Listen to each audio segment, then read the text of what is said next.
반갑습니다. 브리국어 현대문법 마지막 시간입니다. 이 책을 보게 될 날도 이제 오늘이 마지막이 되겠네요.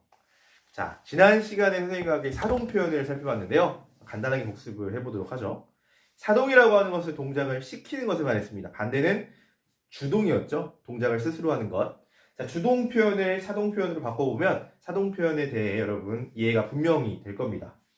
자, 아이가 밥을 먹었다라는 문장은 주체가 스스로 한 것이기 때문에 주동문입니다. 자, 이 주동문을 사동문으로 바꿔보면 엄마가 아이에게 밥을 먹였다라고 하는 문장이 됩니다. 자, 사동문의 첫 번째 특징은 뭐냐면요. 바로 사동주라고 하는 새로운 주어가 생기게 됩니다. 자, 엄마가 바로 이 시키는 주체가 되잖아요. 마치 피동 표현에서 피동작주가 주어여야만 피동 표현이라고 했던 것처럼 사동 표현에서도 바로 이 시키는 주체, 사동주가 주어로 새롭게 등장을 해야 합니다. 자, 그리고 두 번째 사동 표현의 가장 큰 특징은 뭐냐면요. 피동 표현은 이 파생적 피동이 타동사인 경우면 가능했잖아요. 그런데 사동문은 그렇지 않아요. 자동사와 형용사에도 이처럼 파생적 사동이 가능합니다. 자, 그런데 차이점은 무엇이냐면요. 타동사의 경우 주어였던 것이 사동문으로 가면서 부사어가 되는 반면 자동사와 형용사는 각각 주어였던 것이 목적어가 됩니다. 자, 그리고 이 파생적 사동 말고 장형사동이라는 것도 있었죠. 통사적 사동이요.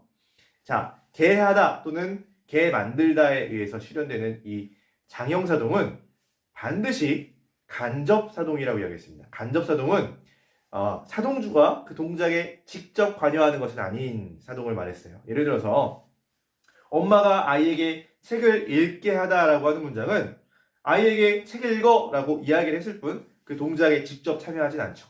하지만 엄마가 아이에게 책을 읽히다 라고 했을 때는 엄마가 직접 읽어주는 것도 가능합니다. 이것을 우리는 직접 사동이라고 한다 했죠.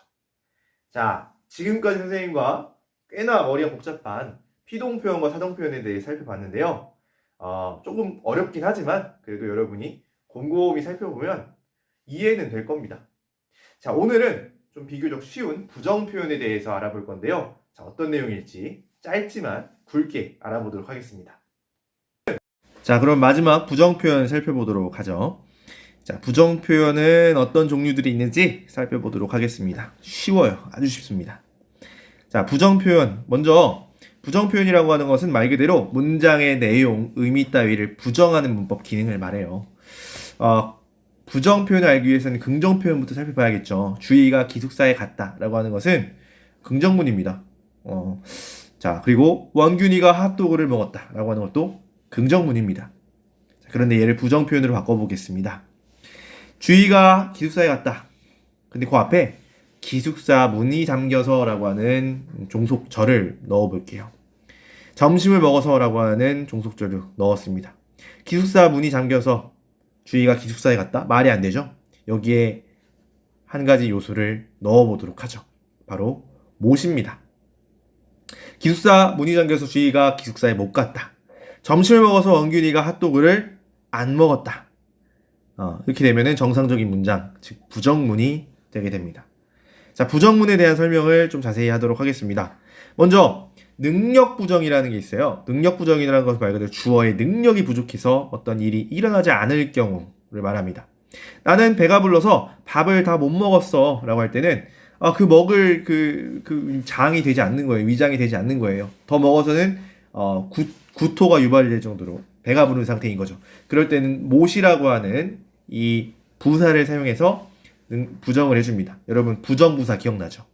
자, 그 다음 능력부정은 그래서 못이라고 하는 부정부사를 쓰기 때문에 못부정이라고도 부릅니다. 자, 두 번째 의지부정이에요. 능력부정에 반대되는 것이죠. 자, 의지부정은 주어의 의지에 의해서 일이 일어나지 않을 때를 말합니다. 나는 핫도그를 안 먹었어. 먹을 수 있지만 안 먹은 거예요. 그렇죠? 여기서는 아니라고 하는 부정부사가 사용됩니다. 자, 그래서 얘는 안부정이라고도 불러요. 그럼 안이 쓰일 때는 무조건 의지부정이냐? 그렇지 않을 때도 있어요. 바로 단순부정이라는 건데요. 단순한 사실을 부정할 수도 있잖아요. 예를 들어서 오늘은 비가 안 왔다에서의 안은 단순한 사실을 부정할 때 사용되는 부정부사입니다.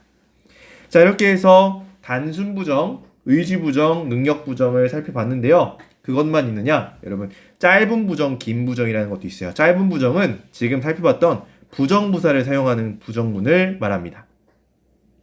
나는 배가 불러서 밥을 다 못 먹었다. 나는 배가 불러서 밥을 다 안 먹었다.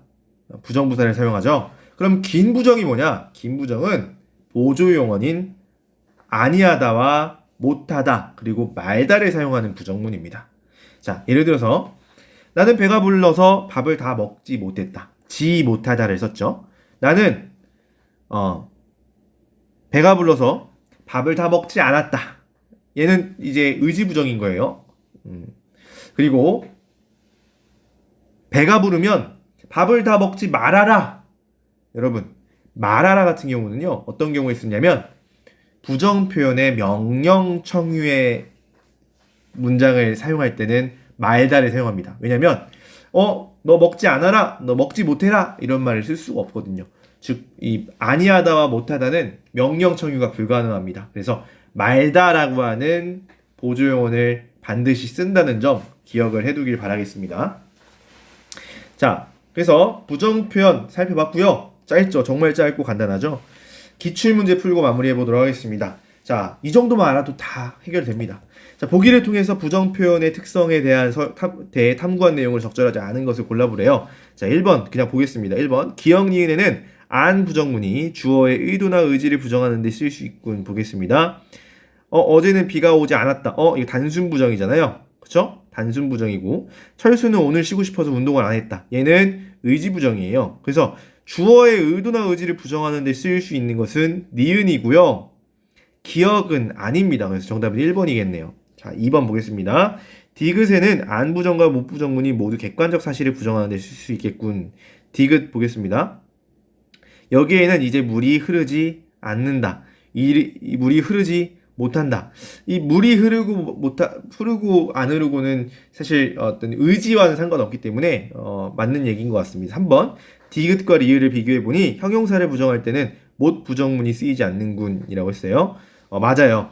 형용사를 쓸 때는 못을 쓸 수가 없어요. 이것도 사실 동사 형용사를 구분하는 방법 중에 하나입니다. 못 작다, 작지 못하다 뭐 이런 말을 쓰기가 어렵어요. 못 예쁘다, 예쁘지 못하다 이런 말을 쓰기가 어렵습니다. 자, 4번 미음과 비읍을 비교해보니까 어떤 부사는 반드시 부정표현과 함께 써야 되는군. 보세요. 나는 결코라고 하는 부사가 쓰였을 때는요. 결코 그 일을 했다라고 하면 어색합니다. 아니라고 하는 부정부사를 반드시 넣어줘야 되고요.